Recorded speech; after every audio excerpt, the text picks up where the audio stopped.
We are coming to you live from $1 Million Studios. Your boys, Chris Speez, a.k.a. Ritz Cracker. And the benchmark of professional wrestling, Mr. Silky Baines. I don't have nothing for me because I just popped myself on that. Ritz Cracker was it.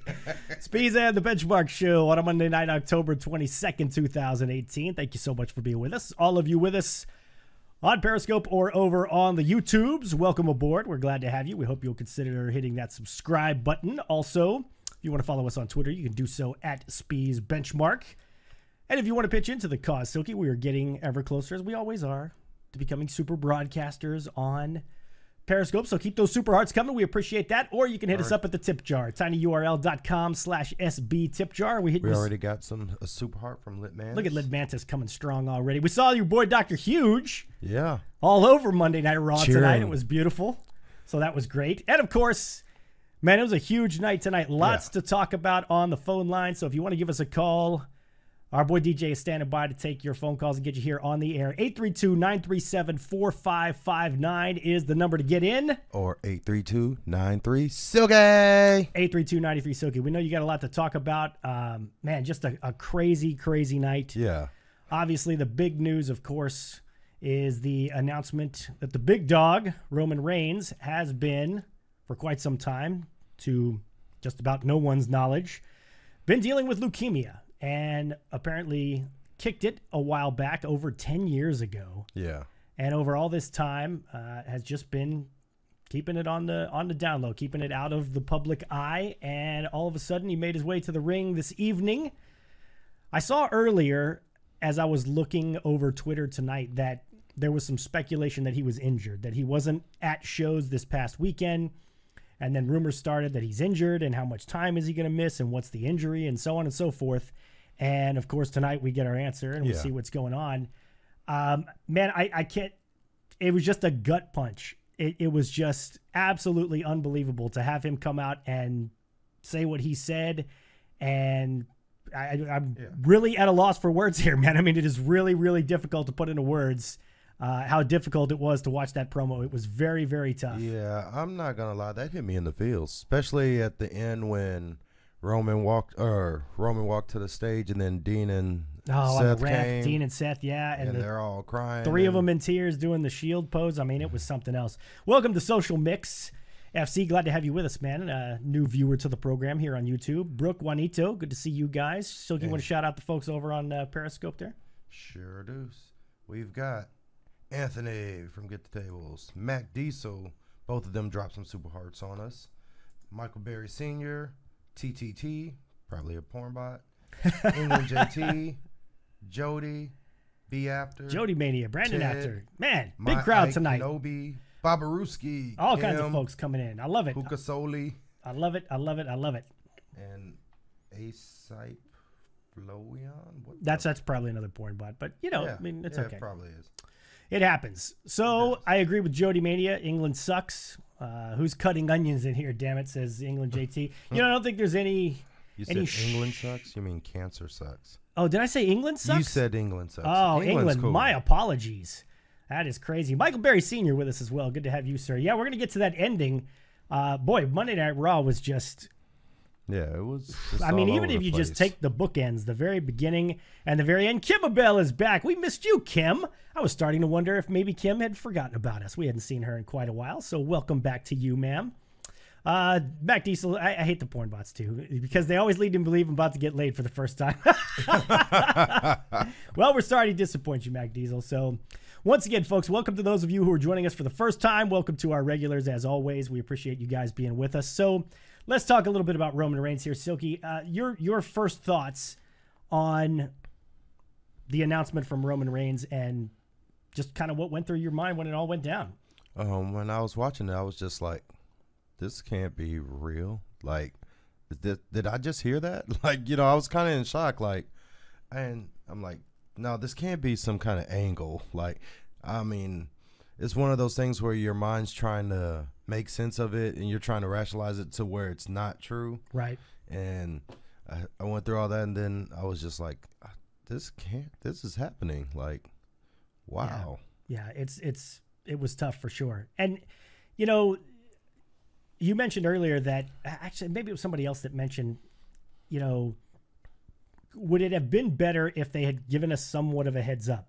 Rather than have Roman come out there and get booed like he does by these punk ass marks. And we're going to talk about you motherfuckers here in a minute, because I got to be honest with you. One of the first things that went through my mind was I found myself being upset at the way that this guy has been treated by the fan base. But I mean, you and can't I understand let that get to you because of the fact that, I mean, that's what they're there to do. They're no, there to I cheer get it. and boo. I get it. And if they want to do that, granted, we've had many talks about exactly. the fans, but you can't be upset because obviously the fans didn't know. No, of course not. Of course not. So, and my thing of it was, it's just one of those things where you can't help how you feel. And I saw a lot of people trying to sort of backtrack on Twitter about, I never been a fan of Roman's character, but I always liked the guy, so I hope he's okay. And it's just shit like that. Yeah, shit like that is just unnecessary. Like, you're just trying to get yourself over. Exactly. It's really not about it. I mean, you could say just all it takes is, praying for him. Yeah. That's it. That's all you need. Yeah, we don't give a shit about what you think about his character. Stay out of my head. Sorry. I was literally about to say that. It's one of those things that just, it really got me going. So anyway, I have a feeling we're going to be taking a lot of calls tonight. So let's go ahead and get to the phone lines sooner rather than later so we can get folks on here. We got Lidmantis waiting for us on the phone lines. What's going on, Lidmantis? How are you, sir? Hey, guys. Thanks for taking my call. Always. I have a lot of feelings, but I'm not going to get into those. I'm going to save those for Dr. Huge's show. So rather than go into it, I want to ask you, what are your thoughts on them putting the strap on the line at the Crown Jewel, I believe, with Braun and Brock Lesnar? I mean, it's a logical thing to do since there was 3 people in this match, and now you pull one. I mean, they could go a route of like trying to replace Roman in the match, like maybe have someone try to have a match to earn the 3rd spot or something along those lines. Or what I might do is that winner of that World Cup goes to the main event and joins in as the 3rd man in that match.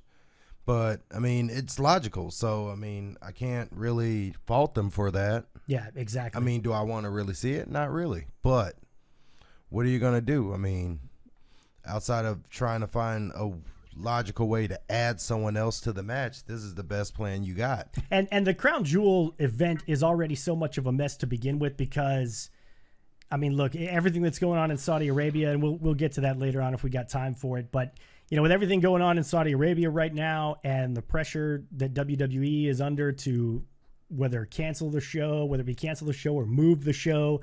I saw a report today that tickets were supposed to go on sale today for Crown Jewel, and they did not. And all reference to Saudi Arabia has been removed from the WWE's website. You'll notice, as I'm sure many of you have, that the last few shows, they haven't mentioned Saudi Arabia whenever they've mentioned Crown Jewel. Yeah. So it's not an ideal situation, but again, Litmantis, in answer to your question, that event is already shaping up to be such a PR disaster to begin with. If you basically bust up the main event and start all over again with something else, like a tournament or something to give you a new champion, I think this just makes a bad situation worse. What was your take on it? What do you think of Strowman and Brock fighting it out for the title? Well, as you know, I'm a Lesnar guy because I'm from Minnesota, but I was getting at was this. I don't usually fantasy book, but with the way that Raw ended, do you see them doing some crazy shit and adding Dean to the mix? Is there any situation where they do that? Do they just light a fire under Dean and strap the rocket to him and add him to it? Well, Silky, make him as hated as they can. Yeah, and Silky, tell everybody what you said to me as Dean was finishing off the heel turn here about what could really put him over the top as a heel. Oh, I was telling him, I was like, have Roman come out and just like trying to stop him from beating the shit out of Seth, and then he turn on Roman. You can't get more heel than that. Yeah, exactly. I mean, going off on the guy who just announced that he had cancer. Yeah, and I admit, I know it is in very poor taste. It is in very poor taste. But I mean, if you're trying to get this guy over as a heel, I don't think Roman would have had a problem with it because it's not like he's making some like cancer reference or anything like that. Yeah. It's just, and it doesn't even have to be like a beatdown. He could just push him off or maybe throw a punch at him and Something then get along out the those ring. lines. Yeah, something along those lines. But I think that adding Dean to the mix could work because I don't think they have anything for a crown jewel for Dean, right? Not at the moment. Because unless they're going to be, Seth is in the cup. He's in the cup, so Yeah, not going to be a I mean, title match. Not going to be a tag title match anyway. So I mean, I wouldn't be opposed to like having some way. I mean, but he's got to earn his way in. Like I don't want them to just put him in the match. Yeah, just for that. But like if he can earn his way in, like right now with this stuff with Braun and Drew. Maybe put Drew and Dean in the match and then have Dean win and then he goes to Crown Jewel to complete the triple threat. Could be. Lidman, you want to give a shout out to your appearance coming up on the Dr. Huge show while you're still with us? Yeah, Dr. Huge Show Periscope every Friday at 6 p.m. Central Time, 7 p.m. Eastern. All right, man. Well, I appreciate the call as always. Litman, always good to have you with us here on the show. So thank you for chiming in. And again, that's at Dr. Huge Show on Twitter. And you can catch our boy Dr. Huge, who's and mesmerized. Yeah, and he's with us now. He said Dean's lucky he didn't drop him. Hey, Dr. Huge, celebrity now. Like he said, man, he was all over Monday Night Raw tonight. I saw him and tweeted a picture out of him right after the tag team titles changed hands there. So, yeah, you know, back to Roman's announcement. And I think one of the things that is impressive to me, and first of all, before I let this pass, I saw this as Litman was talking. Shout out to Jody Mania, who is one of our regulars here, who said, if I can beat ovarian cancer, then Roman can whip leukemia. So good for you, Jody. That is badass, and that's just amazing. Cancer's been very rough on my family, so it's always a touchy subject, but you know, shout out to you, and that's great to hear. That's great to hear that things are going well. And one of the things that I went to immediately, like I said, was, you know, the way that Roman's been sort of treated by the fans. And I think what makes this announcement all the more impressive to me is the fact that at any point during these last several years, and let's face it, I mean, it's been, since he went over Daniel Bryan at the Royal Rumble, I guess, you know, I mean, it's been several years of just, again, it's not just fans booing. And I've said it before, for those of you who are with us for the first time, I don't have a problem with fans booing. That's perfectly fine. It's the going out of your way to try to sabotage matches. You're fucking with the guy's career. You're fucking with his livelihood at that point. And I just think that's chicken shit. I thought it was chicken shit 6 months ago when we were at WrestleMania, and I called out the fans then because I think that's chicken shit. I think when you start doing things like that, it's fucked up. And to finish the thought, what impresses me the most about Roman's announcement tonight is that he's been dealing with all this other shit, including that. And for him to keep his mouth shut the whole time. But I would venture to say, when you're dealing with all that shit, who gives a fuck what the fans think? I don't give a fuck. That's a good point. What I mean? That's a good point. I mean, it could be one of those things where, I mean, you can't. At the end of the day, you say, you know what? I don't give a shit if these people boo me because I got bigger fish to fry. Exactly. I'm not going to worry about you fucking marks anyway. It hit me because so many guys, appreciate it, Lid Mantis. So many guys, and again, I saw it. I just think it's chicken shit. I think it's cowardice. I think it's bullshit. You know, and a bunch of them are these fucking guys that have podcasts that are solely fucking designed to rip WWE and to shit on guys like Roman Reigns and all these dickless, spineless fucking bastards trying to backtrack now and say, well, I never really had a problem with Roman as a man. You know, it's just his character and all that. You know, like, fuck these guys, man. It's disappointing, man. It is, and I mean, thank you, Jeffrey Cross, for the super hearts, and Lit Mantis as well. We appreciate it. I mean, it is and it isn't because, again, I don't think that you can't also, I don't know how to put this, but you're making it more because of the announcement. I mean, it was a problem. And I'm not saying that this wasn't a problem until then, but it's not a bigger problem now that he's announced it. No, I agree. And like I said, it's the same problem. It feels magnified because of the announcement. You know what I mean? And I'm totally with you there. It feels like a bigger deal now all of a sudden because of that announcement. So let's get to some of these phone calls. We got the phone line stacking up here. Let's get to our boy, Michael Berry Sr., who wants to talk about the big finish tonight on Raw. What's going on, Michael Berry? How are you, sir? Hey, how's it going? Nice seeing you guys on here tonight. Obviously, a very hot finish to Monday Night Raw. Obviously, a very heartfelt beginning to Monday Night Raw, and definitely prayers to Roman Reigns. No doubt. That's a terrible ordeal that he has, as you guys have so eloquently stated, been dealing with, and having a bunch of a-hole fans. That can't be an easy thing, but I'm sure he's going to get through it by any means necessary. Absolutely. Just speaking on, the ending of tonight, and I mean, I absolutely loved what we saw tonight at the end of Monday Night Raw. This is what, and I don't know if this was something that was already planned, perhaps not, but this is something that I feel Raw has needed. Back in, whether it be the Attitude Era, really the Attitude Era, started it, where you were left with a cliffhanger. You were left with wanting to see more, wanting to know more. Exactly. That's something that Raw has really sorely been lacking. Couldn't agree more. And to get that type of a finish tonight, I think was amazing. I mean, yeah, I totally agree. Go ahead, Sogi. I'll let you chime in first. it was a great ending to the show, to where, this was the perfect night. So I don't know if this was an audible or this was planned, but it was the perfect time to do this, especially after that beginning.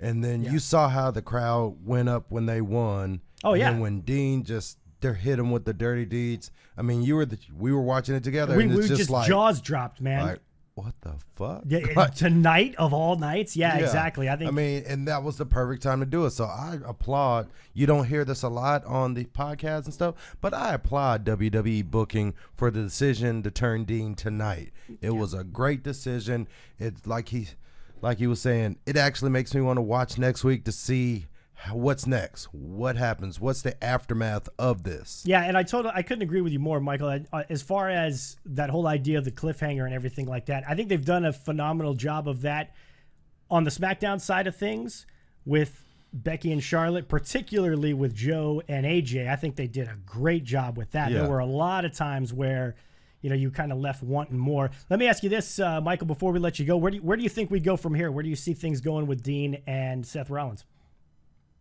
Well, I'm glad you asked that. I think that here's the thing, and here's the quandary, and I think it's a good problem to have for WWE, and I'll kind of touch on a point that was made earlier with regards to kind of, and I know Lit Manis touched on it, with regards to the Universal Championship, right? So you kind of have Brock Lesnar and Braun Strowman going there, but I think, first of all, I don't think you want to move so quickly to having a resolution to this Ambrose versus Rollins ordeal. I think you want to have Ambrose kind of take Rollins out, and maybe he sits down for a little while. And I absolutely could see, I think a great scenario would be to indeed see Dean Ambrose enter into the WWE Universal title picture. I think the blow-off should happen at next year's WrestleMania. We're far ahead of it, and I understand that, but I think that is a match that would be well worth seeing someone like Dean Ambrose having that strap and kind of, continually screwing over Seth Rollins, where we get Seth Rollins kind of chasing Dean Ambrose all the way down to WrestleMania. So that would be, it kind of takes, Brock Lesnar out of the equation, which I think isn't, I don't think a lot of people, I don't know, but I would sense that a lot of people wouldn't mind that. But it does take Braun Strowman out, and I know Braun's someone who is deserving as well. So it's kind of a slippery slope, but, I think that the Ambrose and Rollins rivalry should center around that WWE Universal Championship. Yeah, and I can totally see it happening. I couldn't agree with you more, Michael Berry. We're going to move on a little bit, brother, because we got a couple other folks waiting with us, so thank you very much for the phone call. But yeah, Brooke said it over on YouTube a second ago that she didn't really she didn't think they'd go for the heel turn within the Shield because we've kind of been there and done that. Yeah. But again, the execution was great. It was really great. They did a great job. It was great, and I think the main thing to take away from this is that Dean Ambrose is going to be the next. He's going to be the Tommaso Ciampa of Could Raw very well be. Could very because well of be. this heel turn and the way they executed it. Yeah, it was extremely well done. Extremely well done. Let's get to our boy Juanito from the West Coast from the 619. Juanito, what's going on, brother? How are you? Good evening, fellas. Just want to have a little tip here. Tonight was the best / saddest one of the saddest moments of Raw I've ever seen, but it was the best show I've seen in years for Raw. Due to the theme turn, but the thing going on with the leukemia, that's nothing to joke about. Cancer is serious, man. Yeah. And it's sad to say. We hope Roman comes back, but this treatment is no joke. People, it's sad, and I hope he does come back to wrestle, but it's not going to be anytime soon. Yeah. No, And that's what's sad about it. yeah, I totally agree, Juanito. It's again, there were a lot of people saying, I separate the character from the person and so on and so forth. But, at the end of the day, and I think Jeffrey Cross is the one, making reference to it here, it kind of makes you stop and think about, and again, I reference some of the things that people were saying before, makes you stop and think, maybe I should ease up a little bit because we don't know what's going on with these guys in their personal lives. We don't know what's going on behind the scenes. It's easy for us to say, well, he gets paid to do this and blah, blah, blah, blah, blah, and so on and so forth. But, a night like tonight is kind of a slap in the face sometimes. Would you agree, Juanito? Yeah, I totally agree. Yeah. I totally agree with that one. And I'm guilty with one of those. So, yeah, yes. I'm with you, man. Yes, I do. And, all right. You guys have a good night. Yes, and, sir. That's all. Appreciate a good show. Appreciate the call as always, Juanito. We appreciate that. And, again, look, I'm not going to go back and retroactively be pissy about, fans acting a certain way and so on and so forth. It just, I couldn't help but think back to it because it's one of those things. You hear a word like cancer and there's just so many things rush into your mind. Like where does it go from here? I mean, it's okay for us to talk about it now, but my wife just went through a cancer scare not too long ago. Yeah. And, it was up in the air for quite some time. We thought she had breast cancer. It was very scary. And up until the very last minute, we were preparing ourselves to hear the words. And luckily, God willing, we got through it okay. And she's fine. It turned out to not be cancer. And that was great. But, you can't help but look back. You can't help but reflect. And again, to me, we've always had an appreciation for Roman Reigns and what Roman Reigns does. And that's not us patting ourselves on the back. It's just, for whatever reason, I won't speak for Silky. I know for me personally, I'm not one of those guys that was turning backflips when I saw Roman, but I certainly didn't. I never got the whole hatred. I never got the... I mean, I got the hatred, or I understood because human nature is people don't like to be forced into something. They don't like to be cornered in a sense. You know what I mean? So the more WWE was pushing Roman Reigns, the more the fans felt like they were forcing him down their throats. So then they reacted. Okay, well, let me ask you. They rejected that. Let me ask you this, because I hear that a lot. I'm sorry to interrupt you. I hear that a lot. I hear that this guy gets forced down our throats and so on and so forth. I'm going to make a comparison here, and I don't know if it's a fair one, and feel free to tell me if it's not. If I'm watching a show, let's take The Walking Dead, for example, because The Walking Dead is a show that I used to watch regularly. It got to a point to where I wasn't really happy with the direction that it was going. And so it's better now. You should watch it again. I stopped watching it. Yeah. I stopped watching it. Rather than go ape shit and start a podcast and create a fucking Twitter account solely, designed to shit on The Walking Dead, I just said, you know what? Not really happy with the direction this is going. I'm going to move along. Is that a fair comparison to make? I mean, is it because that's where I have trouble following when people say that someone's being forced down your throat, because nobody's forcing you to watch the show. Well, I mean, the show is not being forced. People love wrestling, but Roman is what they felt like was being forced down their throat. And I mean, are you gonna not? So are you, in your comparison, you just didn't like the direction of the show entirely, correct? I'll give you another example. It's very brief. I was a big Game of Thrones guy. Loved Game of Thrones, right? When the show moved away from certain characters and went to certain other characters, Like I just didn't give a shit. Like I feel like they totally neutered all the male characters, and I don't want to make this a big Game of Thrones discussion, but all the male characters just kind of got pushed to the side and became, very pro women and all women show, and that's fine, that's great. But it just wasn't for me anymore. So I didn't watch it anymore because it just wasn't really my thing. You know what I'm saying? Again, that's what you're saying is a direction of a whole show. And the direction, what this is about is one person on a whole show. So to equate that would be like you quit watching Walking Dead because you hate how they've put Michonne and Rick together, or you hate the path that Rick is going on. That one character. You love everything else about it, but you hate what Rick is doing, so you stop watching the show. It's a little bit illogical to do that when it's one person. You know what I mean? If you just didn't like the whole show, like you hate wrestling, everything about it, then yeah, I'm with you. Just stop watching. But they're perfectly, I'm not going to say they're justified, but he was getting pushed a lot despite all the fans' reaction, and because he was their guy. Like we had that talk not too long ago about he was the guy. He was the guy that's supposed to take Cena's place after Cena took Rock's place. Right. You know what I mean? This was Roman. If you looked at the reactions tonight, and they shared a few of them on Monday Night Raw, if you looked at the reactions on Twitter, and you could say this is people just, kind of falling in line and following company protocol or whatever, but pretty much every guy that spoke up said, that's the guy. I mean, that guy's a leader in the locker room. We hear that term a lot in sports, a leader in the locker room. Yeah. Now, again, I don't know if that's just people, spur of the moment, everything's very emotional and they say those kind of things. Maybe it is, maybe it isn't. But I thought that was something that kept coming up over and over again, that not just that Roman was one of the guys, but that Roman was a leader. He was one of the guys who led by example.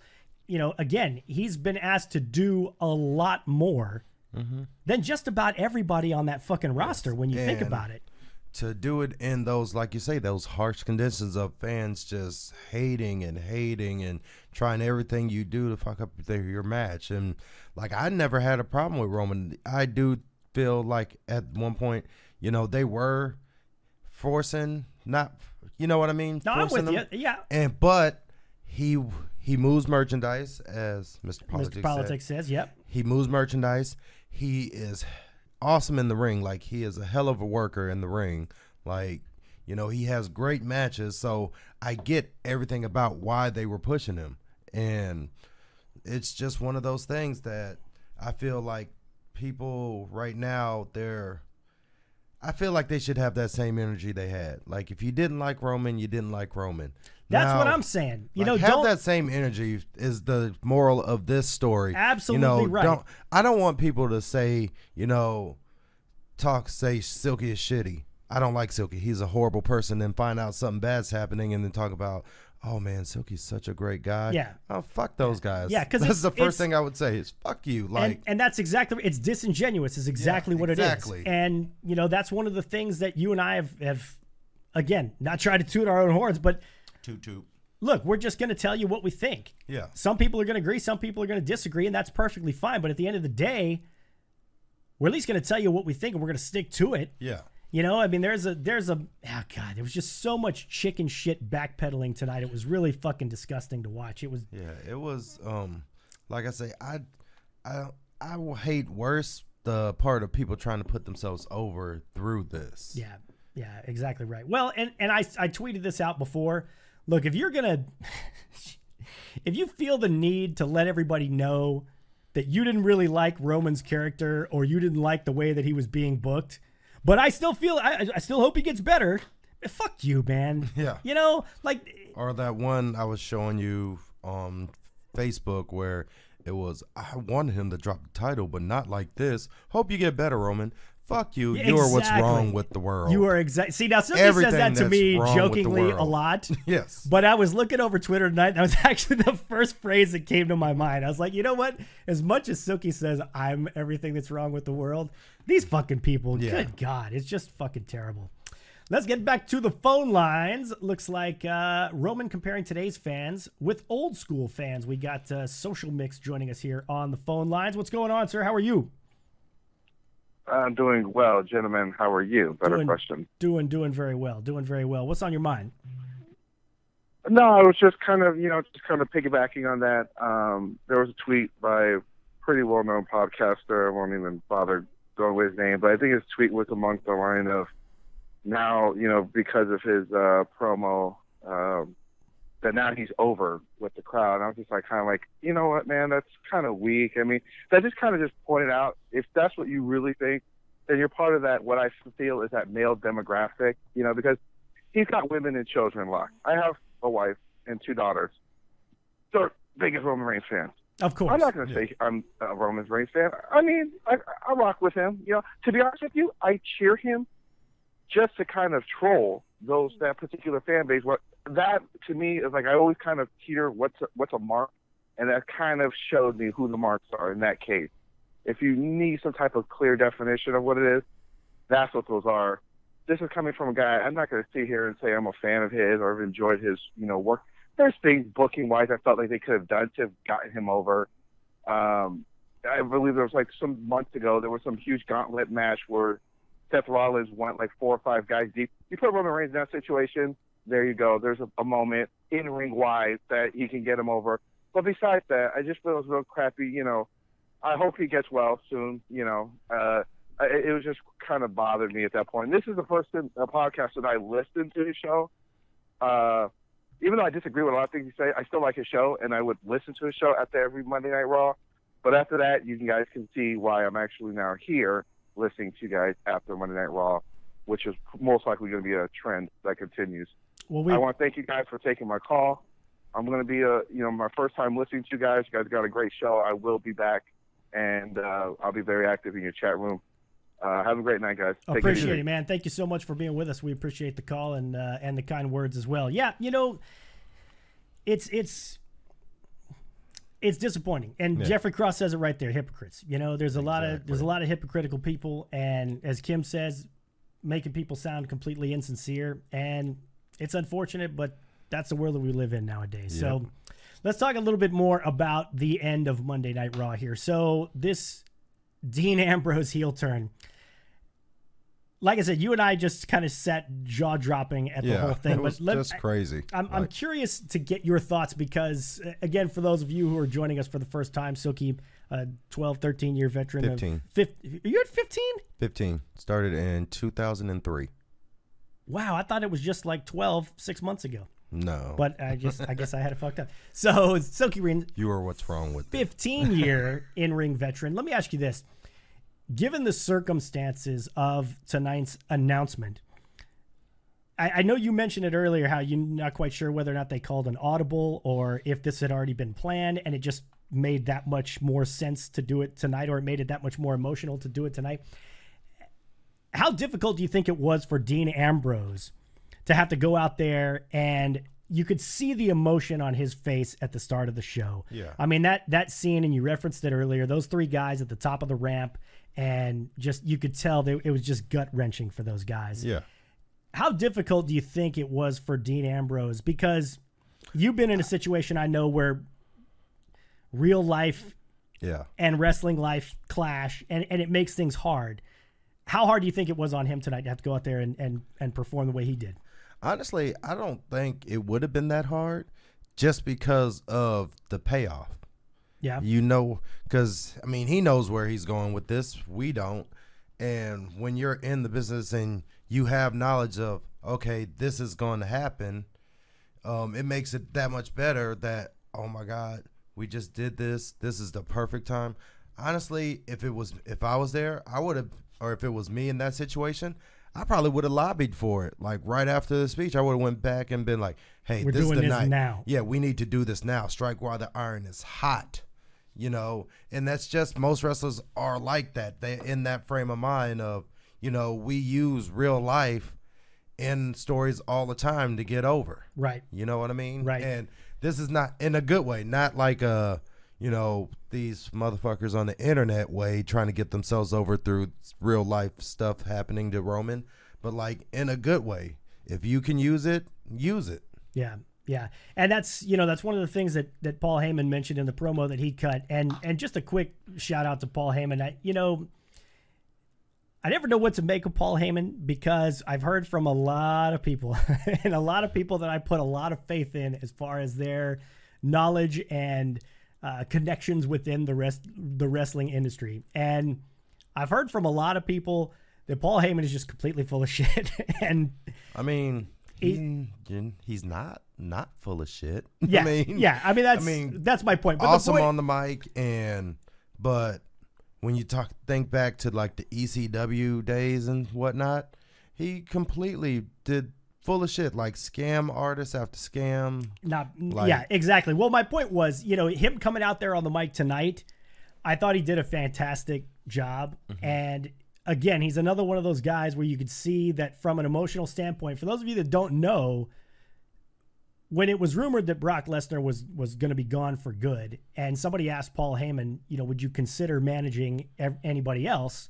There were two names that Paul Heyman gave, and one was Ronda Rousey, and the other one was Roman Reigns. Yeah. And I think no matter what you want to say about Paul Heyman with regard to other dealings within the wrestling industry, there are very few guys out there who have been around the wrestling industry as much as he has within the last couple decades. And for him to that I thought that was a ringing endorsement from a guy who, let's face it, has managed some of the top talent in the game, had his own promotion going for a while that was very successful for a very short period of time, but nonetheless, that's another thing that kind of sold me on Roman Reigns. When guys like that who know their shit are saying, yeah, I'd consider sticking around if I managed that guy. Yeah. That to me says a whole lot. Let's get back to the phone lines here. We got another phone caller with us. Remember, you can get in too, folks, 832-937-4559. Let's go to Mike on the phone lines. What's going on, Mike? How are you? I'm okay, guys. My name is Mike Messier. I'm calling from Rhode Island. This was the state that Raw was in tonight. I was not there myself. As a matter of fact, I have to say I've been protesting Raw just because of their dealings with Saudi Arabia. But tonight, really, you have to put your focus on Roman Reigns. You have to give the guy a lot of credit for his career. I wasn't the biggest fan of his as a character, so to speak. But for God's sake, I mean, you have to respect the guy. He did work hard, and this fight with leukemia, everyone's pulling for him. Everyone within their right mind. I guess there's a very small percentage of people on Twitter and so forth that are a little confused. Some people are even thinking it might be a work storyline, but I really don't think the WWE would risk the PR in doing any type of, work storyline like this. I mean, this is not, Fritz von Erich faking a heart attack in the Dallas Sportatorium. You know what I mean? This is the real deal. So. But just want to give you guys a shot and saw you on Twitter advertising the show. And, I do think the timing, it just seems everything is kind of weird right now for WWE. I mean, obviously, before tonight with Roman, the big story was the crown jewel, which I do think is still an issue. I don't particularly think, this 10-year deal with Saudi Arabia, it's against my feelings of what they should be doing. I think they should be concentrating on their North American and UK traditional audiences. I don't think catering to one, private investor who's going to book shows the way he likes it is a good idea. They're actually, putting the prince's taste in wrestlers into consideration when they book the matches now, apparently, and I just don't like that. I mean, I just think that that's wrong. Well, let me comment. The women. Let me jump in here real quick, Mike, just to comment on what you're talking about with Saudi Arabia. And again, I think there's a lot of people that feel that way in terms of, not only focusing on what's going on here, with the U.S. audience and so forth, but with regard to the fact that the prince seems to have so much of a say on who gets booked and how the shows are put together and so on and so forth. Again, and Mr. Politics just said it. Money talks, unfortunately. And when you talk about this 10-year deal, I want to say it was somewhere in the neighborhood of somewhere in the neighborhood of $500 million. Yeah. Like $450 million. It's one of those situations where WWE is in a certain arena within the wrestling industry where they're all by themselves. Yeah. They are a publicly traded company. They do have investors to answer to. So at the end of the day, I think I'd love to sit here and say, and again, this is something we've said on the program, I'd love to sit here and say, even back when they wouldn't allow women on the show, the first time they went over there, I didn't like that. And we spoke about it here, how I wasn't a big fan of it. And I said, I'd love to sit here and say that if I had to walk into that locker room and tell half of them, the women, that they couldn't come over here to this show, but, we're going to go anyway without you, then I would say, fuck that. I'm not going to do that. We're just not going to do the show. But at the end of the day, that's a lot of money to be turning down. Mike, can you see it from that perspective, or is it just a situation where no matter the money, you feel like WWE's got to step up and do the right thing? I think they've got to step up and do the right thing, and I'll tell you why. Because more and more young women, and I'm not talking about, teenage girls or women in their 20s who go with their boyfriends on a lark. I'm talking about 8-year-old girls, 9-year-old girls. They're putting down their Barbies, and they are literally watching Alexa Bliss and Charlotte Flair and Sasha Banks. And when those young women put on their Twitter and they find out about wrestling, and a lot of time these young people, young kids, are finding about wrestling through guys like you and guys like me, and they say, oh, what's this thing about women, and why can't the divas wrestle in this other country? Why can't the women wrestlers wrestle in this other country? And then they find out, oh my goodness, this foreign country treats women so poorly. They just got allowed to drive, and they can't even attend the wrestling show without a man, either a husband or a father, as a guardian, as they call it, or an escort, as they call it. So It really is pretty backwards. And to be honest, guys, I think it's naive to think that doesn't get in young people's heads to think, oh, hey, we're going to tell you, young women, that you can be anything you want in this world, as long as it's in the United States, Canada, or the UK, then you can be a women's wrestler. But if we go to a country that doesn't permit women to wrestle, then we're going to leave you behind, and we're not going to think twice about it, and we're going to say we had to get our money. Well, that doesn't rub Mike Messier the right way. I'm sorry, it just doesn't. And I think that from a PR perspective, I think the WWE went down a trajectory. A trajectory, by the way, I understand the word, which is hard to pronounce, but it's you go down a certain path. It's like those old choose-your-own-adventure books from 3rd grade. We chose to take the money. We chose to sell our soul to the Saudi Arabian prince. And now I hate to say that you reap what you sow, but you reap what you sow. Now all the choices that came from choosing the path of money over morality and ethics, now the WWE is paying that price. Now yeah, I hear you. And listen, hole. Yeah, let me jump in again here, Mike. And I appreciate the call, buddy. We're gonna move along here because we got some other folks waiting to get in. Listen, I totally appreciate what you're saying. And again, from a business standpoint, and some of you guys are jumping in on the chat room here as well. The fact of the matter is, at the end of the day, they're going to answer to those stockholders. They're going to answer to those other businesses. And that's what they're supposed to do. I mean, they are a business. That's exactly right. We get the entertainment. Their product they're selling is entertainment, but they're a business. They're about making money. And, I don't see and I said I didn't see a problem with it in this aspect because, that's not the culture over there. Yeah. We're trying to preach our ethics and morality and to a country that has their own. And that's exactly right. It's for them, we're weird.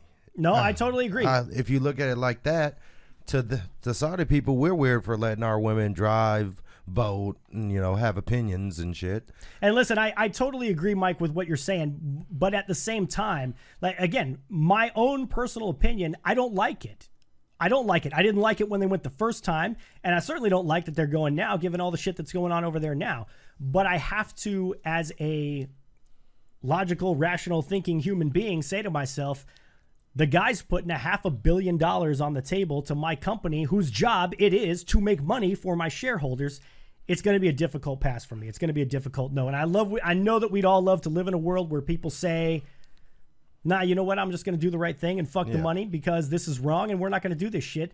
But we don't. We live in the real world, and people. To be honest, I don't expect WWE to lead the way in that regard. No. I know they'd like to sell me on the fact that they're leading me, that they're leading the way in that regard, but they're not. Yeah, they're selling. They're very clearly not. What they're selling is the fact that right now, because if you watch what the first show inside the Greatest Royal Rumble, it was right now women aren't able, but we're talking with them, and our hopes is that one day that women will be able to come wrestle here, but it's not gonna really happen. But I mean, you can't, because that's just their culture. I mean, if it works for them, it works for them. Yeah, so, I agree. And I said, and if they want to, they can leave just like anyone else, And a lot of you guys are chiming in as far as them, they got to answer to their shareholders at the end of the day. Somebody has to Speez a shareholder. I'm going to tell you a funny story. And actually, it's not very funny. It's actually kind of depressing.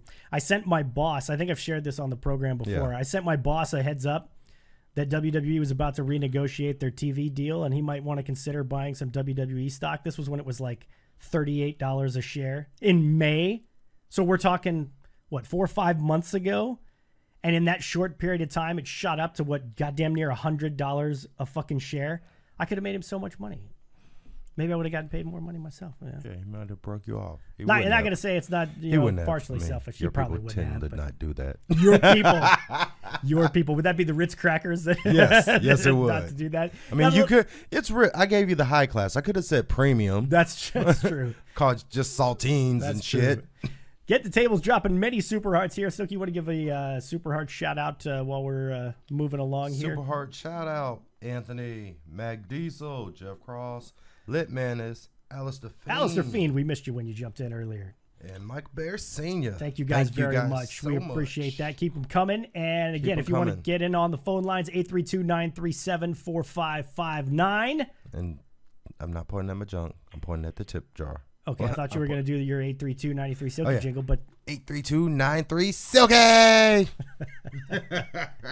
Now, we teased on Twitter earlier, and I'll be honest with you, I was floored by the whole Roman Reigns thing, so I just kind of sat there in a stupor this evening, and I've been extremely under the weather over the weekend, so I've been a little lazy in getting this done. Yeah, it is a little bit excuses. But we do have another free giveaway coming up. So, boom. And Silky probably didn't bring the item that he was going to add to the giveaway.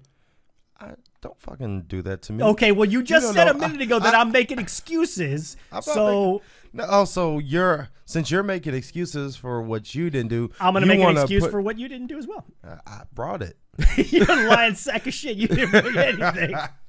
You don't know. But anyway, we do have some autograph swag for you guys. We got some great stuff going on in honor of Evolution this weekend. So 2 items that we know for sure. And I don't have the pictures of them yet because, again, I was sitting downstairs and we were watching the end of Raw. Mm-hmm. We've got an autographed 2017 Topps Heritage card of Sasha Banks, the boss. Boss time. So you're going to get yourself a Sasha Banks autograph. And boom. Silky coming strong with, she's got to be a WWE Hall of Famer sooner rather than later. She's got to be. Autograph Vicky Guerrero, 8x10. 8x10 of Vicky Guerrero, who lent her voice to the podcast back when we were Pro Wrestling Recap. Vicky Guerrero, who I met in New Orleans. She was very nice.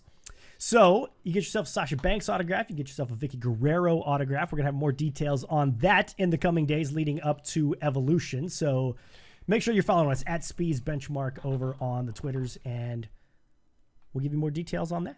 Yep. And when we come back on Thursday, we'll have all the swag here for you guys to check it out. Mac Diesel said he'd rather have a Silky Baines autograph. Yeah. I can arrange that. We can certainly arrange that as well. I even made trading cards for the Benchmark. We need to sell your trading cards on the website. We could, but we need to make more because I sold them all. I'll print more. Let's see. I'm telling you, the trading cards was a good idea. It was a great idea. It was a good idea. I do need some more of those. Johnny, coming strong with those Super Hearts. We appreciate you, good sir. Thank you very much for being with us.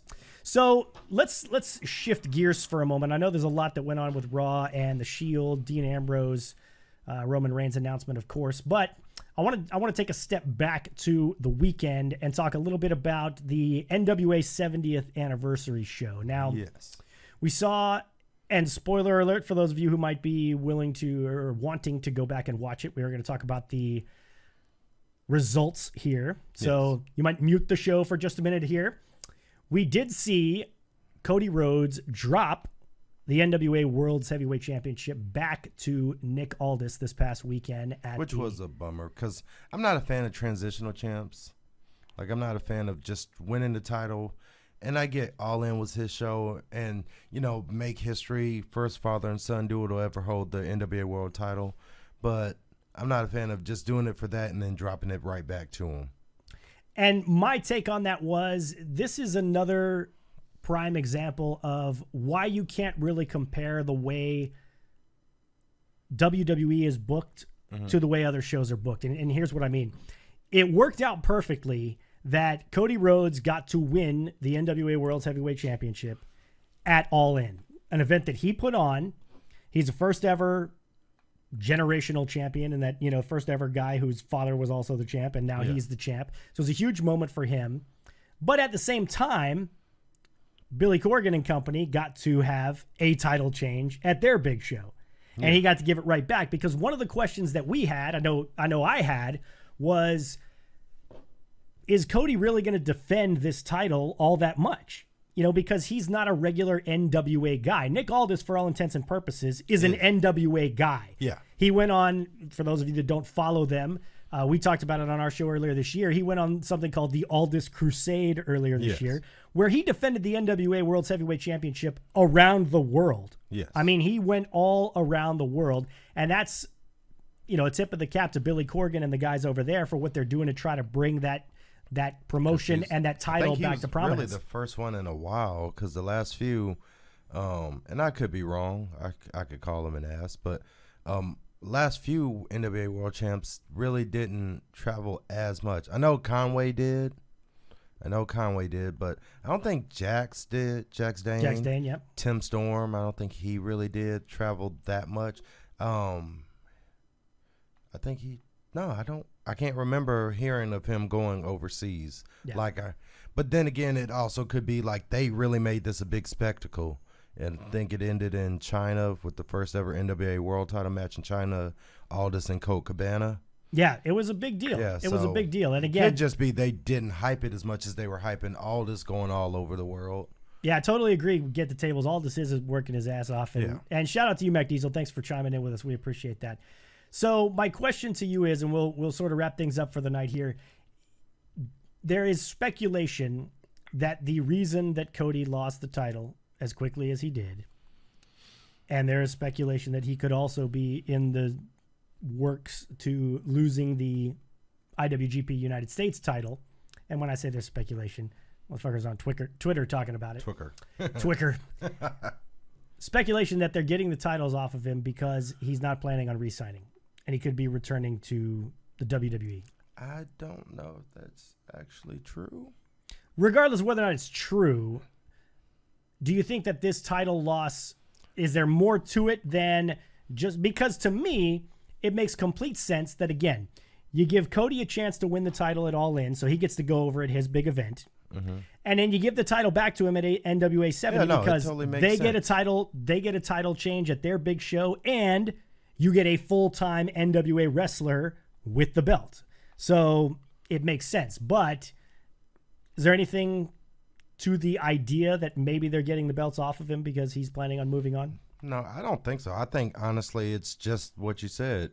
It was he won it at All In, his show, just so he could drop it back on the big NWA 70th show, so that when people look back, they see, a title change. Because when you think about it, the NWA title doesn't change as much as the WWE championship. No, it certainly does not. So when you're there, it's actually a moment when you're there to see an actual NWA title change. It's not as frequent. So, I think that this was one, NWA got more notoriety to put their brand back on the map with Cody as the world champion. Indeed. And then when you bring them to your show and Aldis wins, it makes Aldis seem that much bigger totally because agree. he toppled Cody Rhodes. Totally agree. And you know, people are split in the chat room just like they are on Twitter. Some people love the idea of Cody coming back to WWE. Some people are like, no way in hell that's going to happen. And of course, as NoFX fan says, there's also speculation that Silky's going to be in the 2019 Royal Rumble. I might be. You never know. You never know. Yeah. Never say never, because this is the wrestling business, correct? Correct, but never. We're going to have to find a way to get some of your matches on there. And I'm with... it was them doing each other favors, says Get the Tables podcast. Pretty much. But Bobaruski, same thing. I'd love to see more NWA. Now, I did hear, unfortunately... And guys, again, this is my background, so this is one of the things I'm going to be a big stickler for. I heard the audio was shit on the NWA show this weekend, that it was all fucked up for the longest time. And guys, like, come on, dude. Like, been there, done that. And I can't believe shows of this magnitude could be allowed to go off without having all your ducks in a row. And not only... It's making 100% sure that the shit works, but also having a backup in place in case the shit doesn't work. It's the NWA. Is that the way they just... I mean, I know that was the way they ran it back when certain people who won't be named that fucked over my fucking documentary that I was going to do about Paul Bosch did. Even before him. I think it was 2009 or so. So this was years ago. I wrestled an NWA show in Oklahoma. Okay.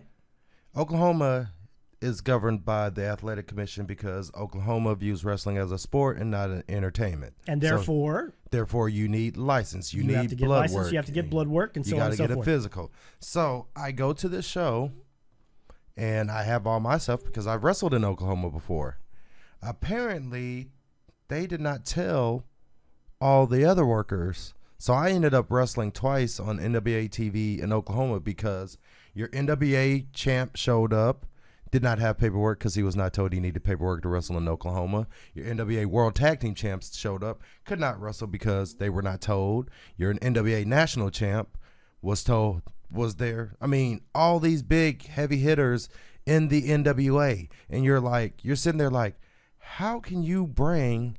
Because you know these motherfuckers are getting paid anyway. Oh, yeah. Because it's their fault. I mean, they should know, but it's NWA's fault for not telling them. I mean, come on. So you gotta let folks know. NWA put on a show in a place that's governed by the commission and did not tell all of their workers that you need to have license to wrestle in Oklahoma. I remember you telling me that story. That's fun story. I wrestled.